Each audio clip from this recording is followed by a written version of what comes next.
Good morning friends. आज हम अपना नेक्स्ट पार्ट स्टार्ट करते हैं। चैप्टर 6 ऑफ सीए फाइनल, इसका auditing of information system. Concept है auditing standards and best practices. Auditing standards and best practices. IS auditors need guidance and a yardstick to measure the 3 E's. 3 E's मतलब economy, efficiency and effectiveness of a system. The objective is to determine on how to achieve implementation of the information system auditing standards. Use professional judgment in its applications and be prepared to justify any conflict. The auditor need guidance on how information system should be assessed to plan their audits effectively and efficiently, to focus their effort on high risk areas and to assess the severity of any errors or weakness found during the IAS audit process. The Institute of Chartered Accountants of India has issued various standards on auditing covering various aspects. Although these standards are primarily concerned with the audit of financial information, they can be adapted for the purpose of IAS audit depending on its scope and objective. The details are available in the auditing paper of CA course curriculum. ये कुछ नहीं फालतू की बातें बता रखी हैं, अब आप नीचे आओ। Several well-known organizations, second last line पे, several well-known organizations have given practical and useful information on IAS audit, which are given as follows. Number 1, ISACA, Information System Audit and Control Association. ये एक association जिसका नाम है Information System Audit and Control Association. ISACA is a global leader in information governance, control, security and audit. ISACA developed the following to assist to IAS auditor while carrying out an IAS audit. तो ISACA ने कुछ following standards develop किए हैं ताकि IAS auditors को ये standards audit करते समय असिस्ट करें। कौन से स्टैंडर्ड हैं? IAS auditing standards. कुछ स्टैंडर्ड्स हैं, कुछ गाइडलाइंस हैं, कुछ प्रोसीजर्स हैं। IAS auditing standards. ISACA issued 16 auditing standards which defines the mandatory requirements for IAS auditing and reporting. ISACA ने कितने issues किए हैं, कितने auditing standards? 16 auditing standards which defines the mandatory requirement for IAS auditing and reporting. IAS auditing guidelines. ISACA issued 39 guidelines, auditing guidelines, which provide a guideline in applying IAS auditing standards. IAS auditing procedures. ISACA issued 11 IAS auditing procedures which provide example of procedures an IAS auditor need to follow while conducting IAS audit for complying with IAS auditing standards.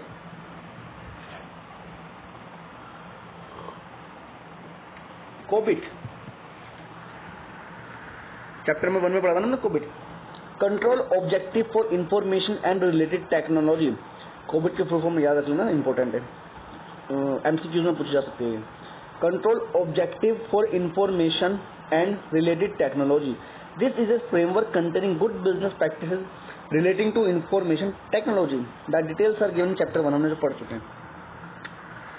Number 2 आता है ISO 27001। ISO 27001 is the international best practice and certification standard for an information security management system. An ISMS is a systematic approach to manage information security in an IS environment. It encompasses people and process. ISO 27001 defines how to organize information security in any kind of organization, profit or non-profit, private, state-owned, small or large. It is safe to say that this standard is the foundation of information security management. It also enables an organization to get certified, which means that independent certification body has confirmed that information security has been implemented in the organization as defined policies and procedures. Many Indian IT companies have taken this certification, including Infosys, TCS, Wipro. Companies getting themselves certified by ISO 27001 are better competitive to those not certified. Company certified generate a greater client assurance. It removes the dependency from individual and put reliance on process. The detail of this standard are given in chapter number 7. हम इसमें पढ़ेंगे, ठीक है. Internal audit standards. The Institute of Internal Auditor is an international professionals association. This association provides dynamic leadership for the global profession of internal auditing. IIA issued Global Technology Guide (GTAG), Global Technology Audit Guide. GTAG provides management of organization about information technology management and control and security, and IS auditors with guidance on various information technology associated risks and recommended practices. Standards on, fourth आता है standards on internal audit issued by ICAI. The Institute of Chartered Accountants of India has issued various standards. The details are given in the study material of auditing paper. ये हमने पढ़ चुके हैं group 1 में. ITIL chapter number 7 में पढ़ेंगे इसको भी हम, ठीक है. अब आ जाओ, ये जो कुछ ऊपर जो स्टैंडर्ड देखे हम चैप्टर 7 में अच्छे से पढ़ेंगे, इसको कोई दिक्कत नहीं है. ओके, नेक्स्ट है performing IS audit. IS audit कैसे आप परफॉर्म करेंगे? An IS auditor uses the equivalent concept of materiality in financial audit and significance in performance audit to plan. Material and significance नाम सुना है? Material and significance दोनों ही concepts को equivalent follow करेगा. To plan both effective and efficient audit procedures. Materiality and significance are concepts that auditor uses to determine the plan's nature, timing, extent of audit procedure. The underlying principle is that the auditor is not required to spend resources on item of little importance, that is, those that would not affect the judgment or conduct of reasonable user of the audit report. In light of surrounding circumstances, on the basis of this principle, the auditor may determine that some areas of the IS control audit, for example, specific system, are not material and significant and therefore warrant little or no audit attention. Materiality and significance include both quantitative and qualitative factors in relation to the subject matter of an audit. Even though a system may process transactions that are quantitatively immaterial or insignificant, the system may contain sensitive information or provide an access path to other systems that contain information that is sensitive or otherwise material or significant. For example, an application that provides public information via a website, if improperly configured, may expose internal network resources, including sensitive system, to unauthorized access. Planning occurs throughout the audit as an iterative process. For example, based on the findings from the testing phase, the auditor may change the plan audit approach, including the design of specific tests. However, planning activities are concentrated in the planning phase, during which the objectives are to obtain an understanding of the entity and its operation, including its internal control, identify significant issues, assess risk, and design the nature, extent, timing of audit procedure. To complete this, the methodology presented here is a guidance to help the auditor perform IS audit. The auditor must address many considerations that covers the nature, timing, extent of testing. The auditor must devise an auditing testing plan and testing methodology to determine whether the previously identified controls are effective. The auditor also tests whether the end user's applications are producing valid and accurate information. For microcomputers, several manual and automated methods are available to test for erroneous data.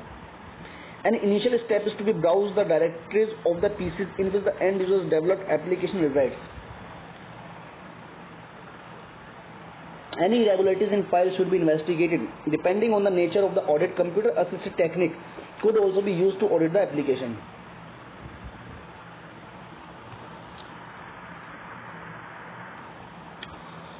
The auditor should also conduct several tests with both valid and invalid data to test the ability and extent of error detection.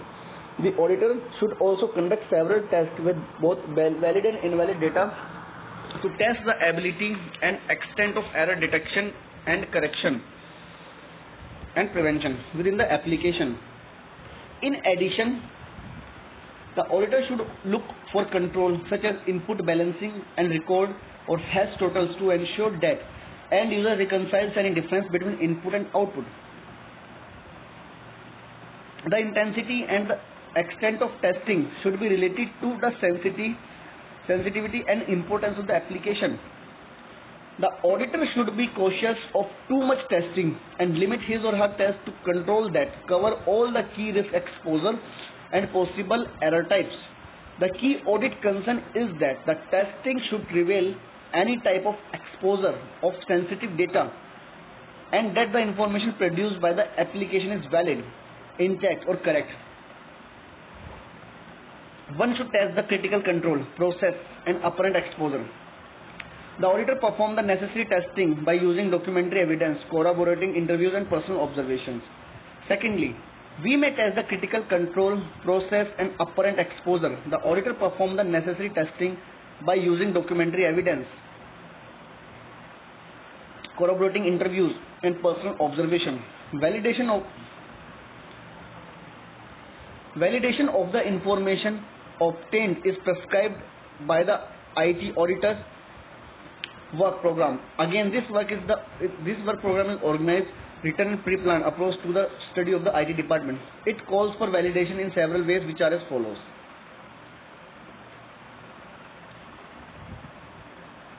Validation criteria पूछा है. Validation में क्या होता है? Asking different personnel the same question, comparing the answer, asking the same question different ways at different times, comparing checklist to answers to work paper, program, documentation, test or other verifiable result, comparing checklist answer to observation and actual result.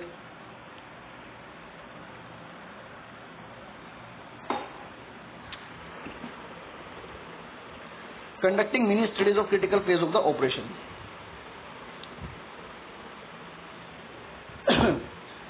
Such an intensive program allow an auditor to become informed about the operation in a short time. Programs are run on the computers to test and authenticate application programs that are run in the normal processing. The audit team selects one of the many generalized audit software package such as Microsoft Access or Excel, IDEA or ACL and determines what changes are necessary to run the software at the installation. The auditor is to use one of these software to do sampling, data extraction, exception reporting, summarize and put to totals.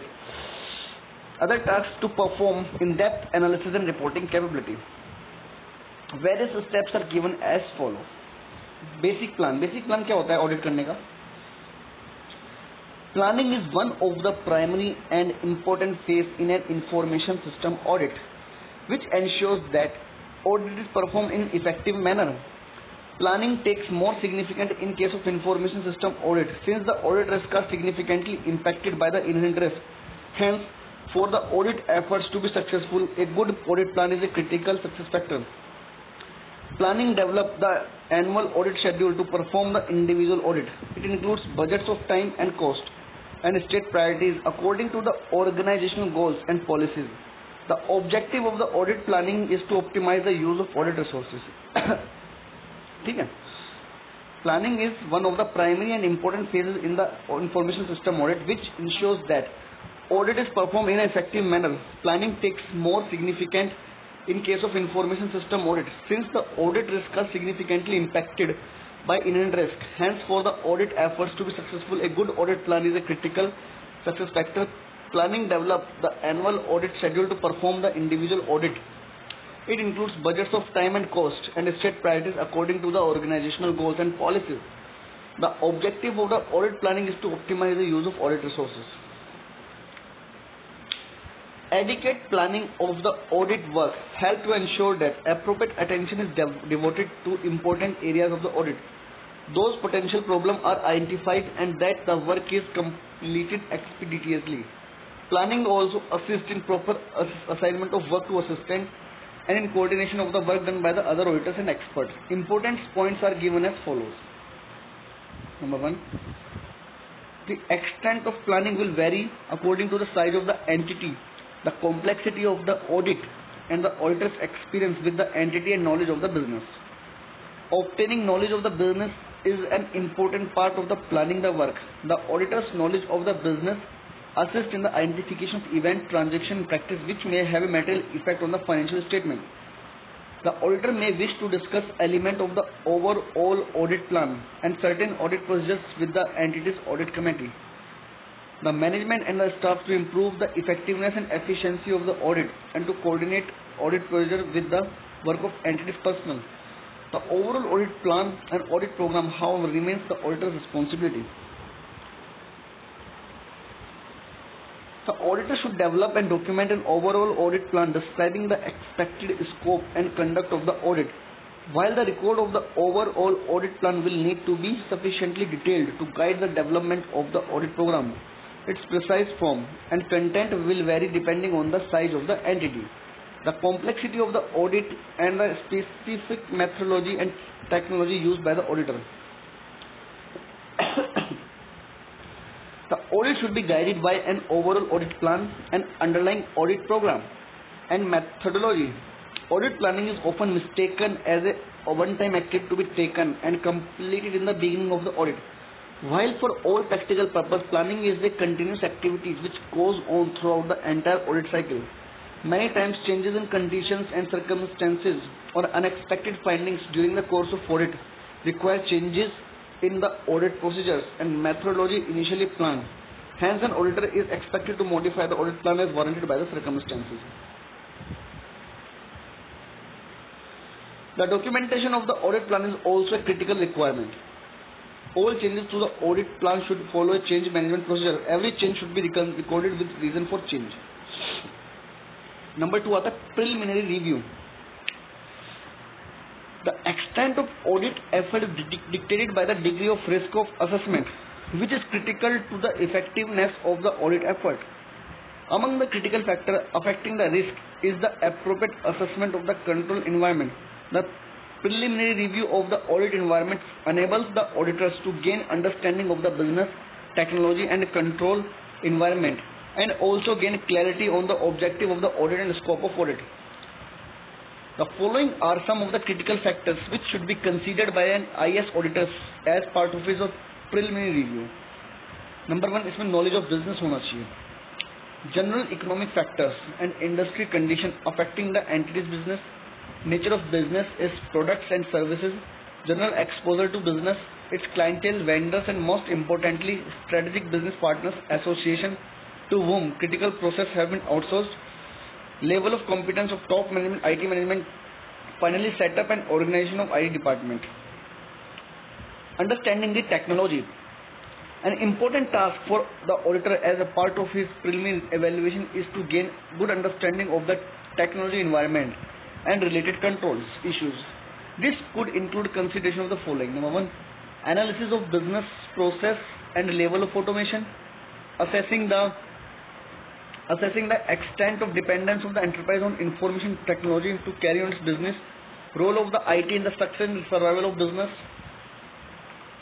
understanding technology architecture which could be quite diverse such as distributed architecture or centralized architecture or hybrid architecture, studying network diagram to understand physical and logical network connectivity, understanding extended enterprise architecture wherein the organization system connect seamlessly with other stakeholders such as vendors, customers, employees and government. Knowledge of various technologies and their advantages and limitations is a critical competence requirement for the auditor. For example, authentication risk relating to the email system. And finally, studying information technology policies, standards, guidelines and procedures. Number 3, understanding internal control system. For gaining understanding of internal control, emphasis to be placed on the compliance and substantive testing, legal consideration and auditing standards. Related points are given as follows.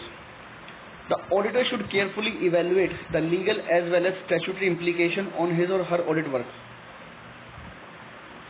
The auditor should carefully evaluate the legal as well as statutory implication on his or her audit work.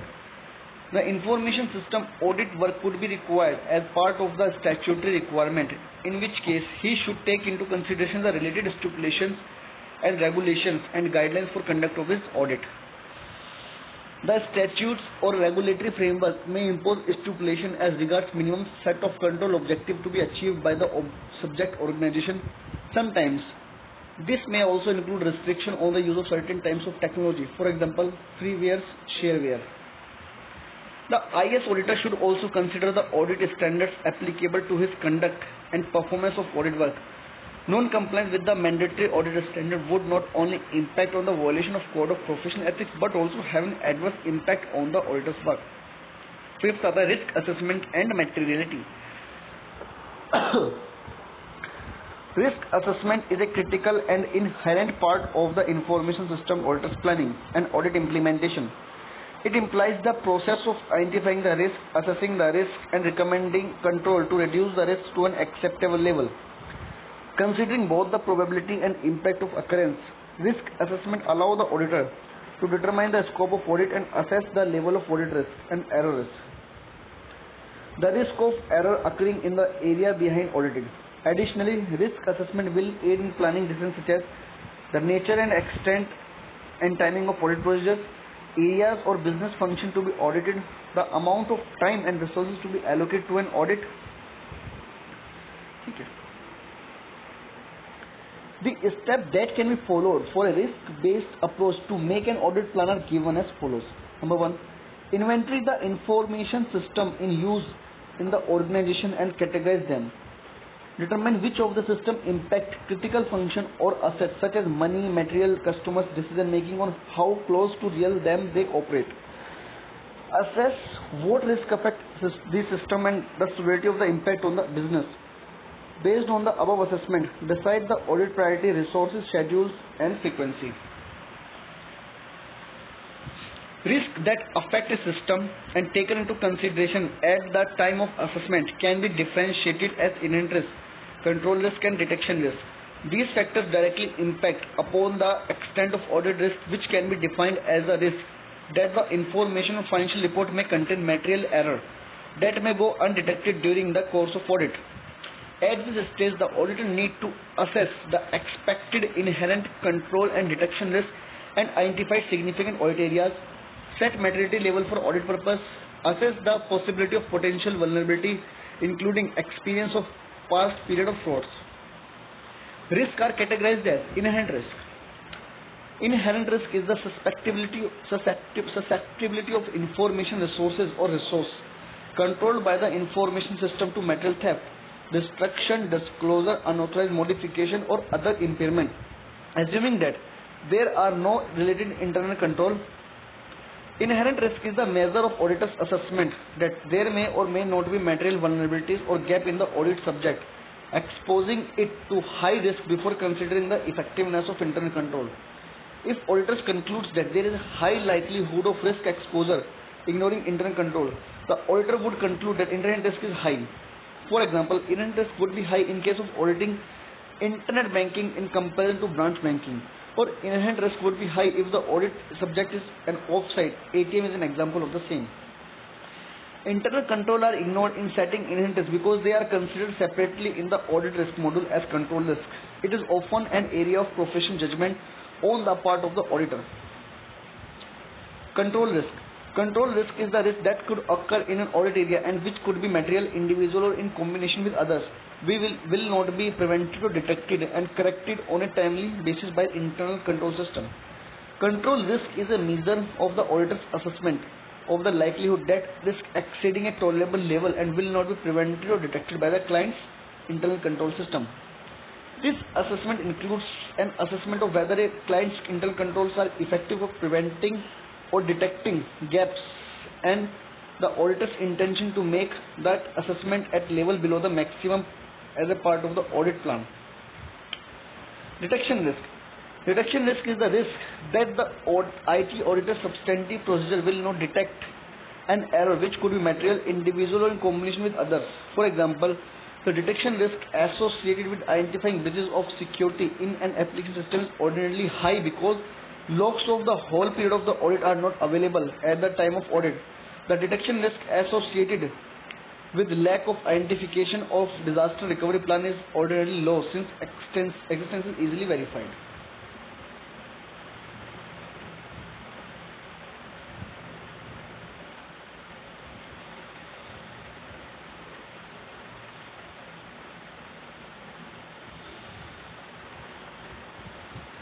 Information system and audit evidence. According to SA 233, audit documentation refers to the record of audit processes performed, relevant audit evidence obtained, and conclusion the auditor reached. Terms such as working papers or work papers are also sometimes used. The objects of an auditor's working papers are to record and demonstrate the audit work from one year to another. Evidences are also necessary for the following purpose: means of controlling current audit work, evidence of audit work performed, schedule supporting or additional item in the accounts, information about the business being audited including the recent history. Inherent limitation of audit. Inherent limitation of audit. To be able to prepare proper reports. To be able to prepare proper report, auditor needs documented evidence. The problem of documents not available in physical form has been highlighted at many places. Following is list of action that auditors needs to take to address the problem. Use of special audit technique, refer as CAT, computer assisted audit technique, for documenting evidence, elaborated under this part later on.